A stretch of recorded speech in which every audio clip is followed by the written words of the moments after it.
and Roger asks for a quick second of everyone's time. He apologizes for his behavior and takes a seat on the sidelines, waiting for his turn to play. There's a lot to talk about in this story, but as time is short, I want to concentrate on the question of who has power in this story. What stood out to me is that we can suggest these men, as a group, are flexible and able to sanction, police, and redeem individuals that step out of line with the ethos of the community. An organic situation of order, disorder, and order once more, if you will. In a very simplistic sense, it indicates that top-down discipline from state institutions is not always needed for male groups to handle individual behavior that breaks the rules of the group. There are other ways this happens. I'm on to my third story, what anthropologists call an emic perspective. In anthropology, rich points are cultural moments, or in some cases, particular words and phrases that tap deeply into the cultural context and psyche of a group of people. In particular, rich points are often moments where the insiders and outsiders of cultures meet. For example, when a Caribbean American uses the word bacchanal in the US, often an African American does not really understand the term as the speaker intended it. Another example might be the word sex, when used on a Trimbogolian small goal football field. For the outsider, using the word sex to describe putting the ball through someone else's legs might make little sense. For everyone on the football field, it's perfectly normal. These basic examples are evidence of different cultural subgroups meeting, cultures that for the most part are invisible and persons take for granted. It is mostly only when a rich point occurs that the culturally unintelligible becomes apparent and translation required. That's why in anthropology, rich points are described as carrying a heavy cultural load. They can be described as the moment where the cultural outsider realizes they do not have enough insider knowledge to explain or understand the term, action, or expression that is happening in front of them. In anthropological work, or in anthropological speak rather, a rich point is where one language culture, the bottom term there, meets another. Language culture is the idea that language isn't simply about syntax, spelling, and vocab. Speaking languages is also about background knowledge, cultural translation, and local context. In order to translate cultures, you have to spend time becoming an insider of the cultures. So a question might be, do all citizens of TNT, or even citizens of elsewhere, have the language culture to understand why footballers use the term sex for a skill on the field of play? Perhaps they do. Further investigation reveals that the term emerges because it involves the action of putting a football through another man's legs, which in football culture perhaps came to represent opening your legs. This in turn can symbolize emasculating a man by making them a receiver of sex rather than a giver. It's a diss. Within a hyper-masculine field of sport, this all sorts of makes sense. However, without the context of putting one over on another man, it does seem quite odd phraseology. Although, just for background, in Jamaica, the same move is called a salad, supposedly from toss salad, the first word being shorthand for another sexual term. While in the UK, it's known as a nutmeg, which, according to the book Language of Football, is because nuts refer to the testicles of the player through whose legs the ball has been passed, and nutmeg is a development of this. Although some disagree and say nutmeg is a Victorian slang for being tricked and deceived. The anthropologist Michael Agar first came up with the term rich points as a way to talk about cultural translation. Rich points speak to the fact that we are all members of multiple cultures and not just one singular cultural group, as a traditional definition of culture falsely supposed. A rich point often marks a breakdown in communication. It suggests cultural exclusion and confusion is based on a lack of insider knowledge of language, meaning, and cultures. Our day-to-day lives, even in an impressively multicultural twin island nation, can be filled with rich points. We just don't see them that way. I would imagine some persons, most likely non-Trinis and non-footballers, would not necessarily understand that when men are raving, laughing, and whooping about sex from the sidelines of a football field, that they are referring to a football skill. Such reach points suggest that members of a small goal football communities have a language culture that requires time and access to learn. And as such, what happens in these social institutions is not as obvious and as simple as men coming together to play football.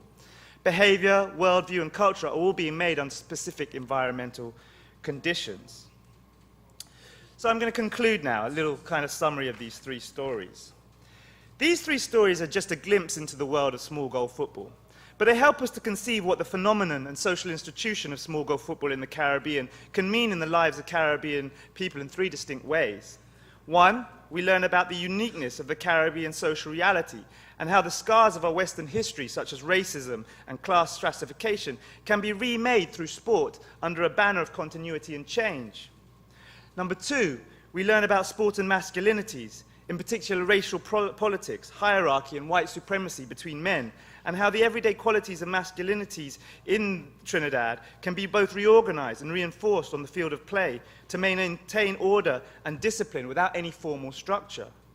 And 3, we see sport through the eyes of local Caribbean men who engage in small goal football, providing a bottom-up view of the social institution itself, and the cultural mirror that shines on what small goal means to some Caribbean men.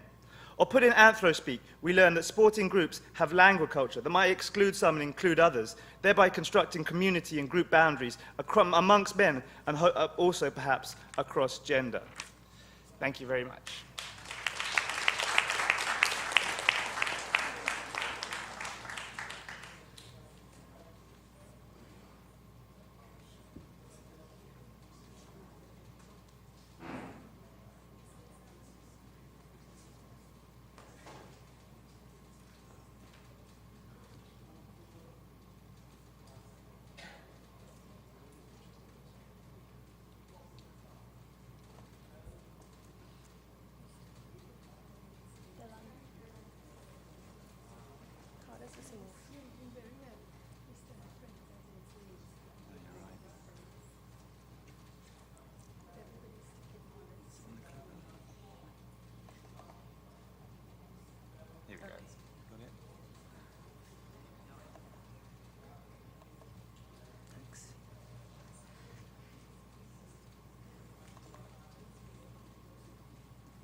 Okay, good morning, everyone.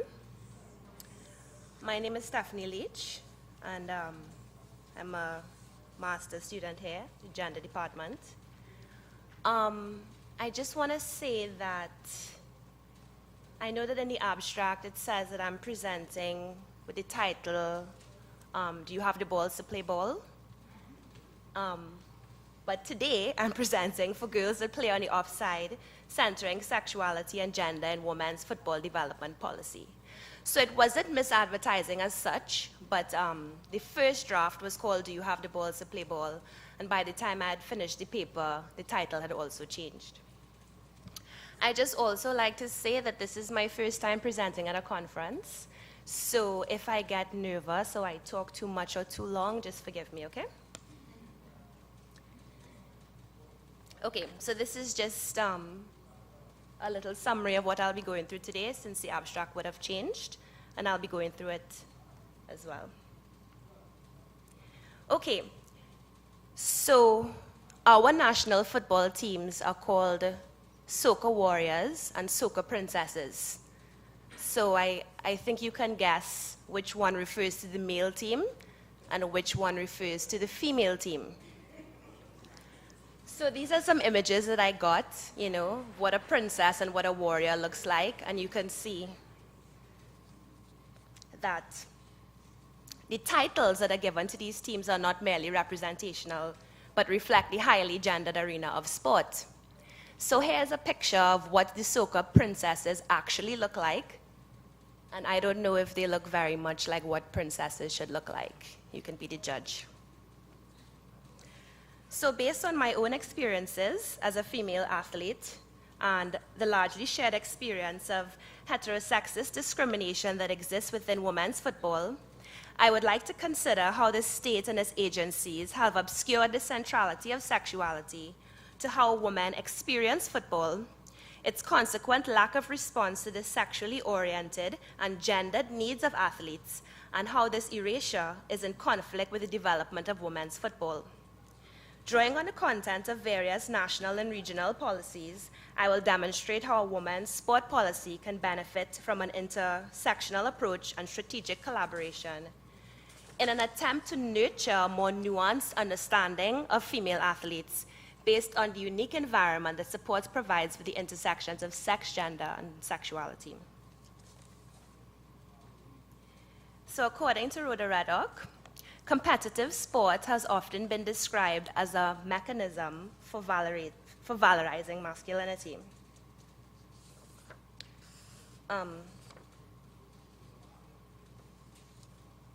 Right. So,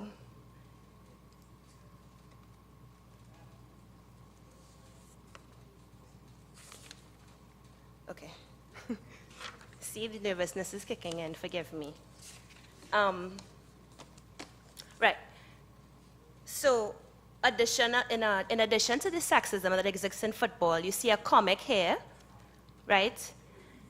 Do you know why women can't play football? Because 11 women can't wear the same clothes for the same time in 90 minutes, right?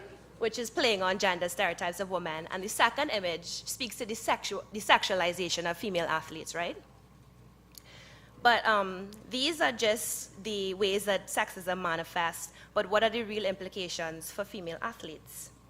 So, women have been entering male-dominated sports because of the particular types of rewards that come with that, which include financial rewards with big contracts, as well as the prestige that comes along with male-dominated sports. And as we know, women don't actually look like this when they're playing football, right? So, what are the costs or consequences for women who are not presenting in a way that is sexually attractive to men? Many women who play football are accused of being lesbians, and sexism and homophobia go hand in hand in that expression. So we have here women who play football consistently encounter the assumption that their participation in this sport is an indicator of their sexual identity, and that identity is homosexual. Trinidad scholar C.L.R. James, in his seminal work Beyond the Boundary and other essays, was one of the first to establish sport as central to the construction of post-colonial identity. Reddock, in line with this tradition, and the context of globalization, has also identified what she terms as globalized sport as a major arena for competing nationalisms and of representing national manhood.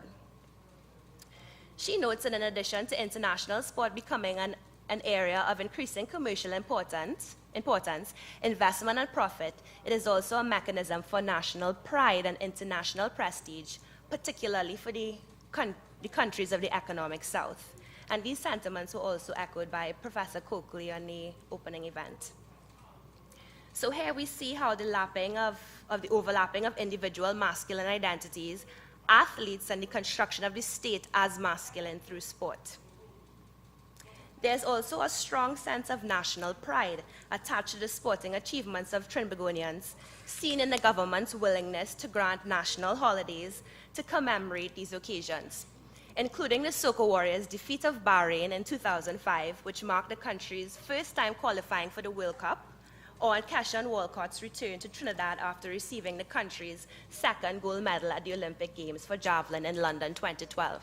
So here we can see Keshawn Walcott and our Prime Minister, Kamla Persad-Bissessar, and the welcome that he got at the airport. As glaring as the importance of sport is to the prestige of a country, is its ability to inspire the camaraderie of men across politics, race, and class lines. Consider the Trinidad and Tobago Olympics 2012 tagline, "Show the world we are conquerors," and how the playing field becomes transformed into a battlefield where warriors unite in defense of national borders. And we know how quickly football games can subsume into this kind of madness. How then can women navigate these spaces where their ability to self-define is itself contested and at risk of being conquered by hegemonic scripts of masculinity? The development of women's football has been an expressed objective of state-sponsored agencies and key industry stakeholders for several years. The former FIFA Vice President, Jack Warner, is quoted as saying that he wanted to bring women's football to the pale of organized football and women's football and give it the respect it deserves. Outside of this growing and enthusiastic institutional support, what is less clear is how these state agencies have been renegotiating long-held ideas about how sport and athleticism is constructed and what bringing women into the crease means for the state. Having played football at a semi-professional level for more than 10 years, I have generally had an incident-free career.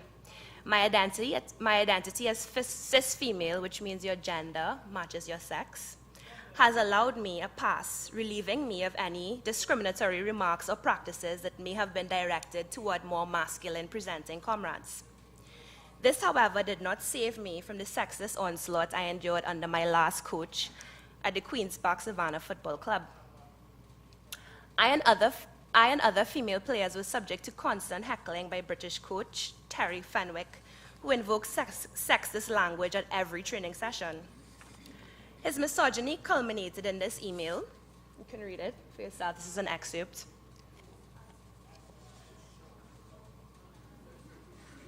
He wanted to know if we could prepare some pastries for him.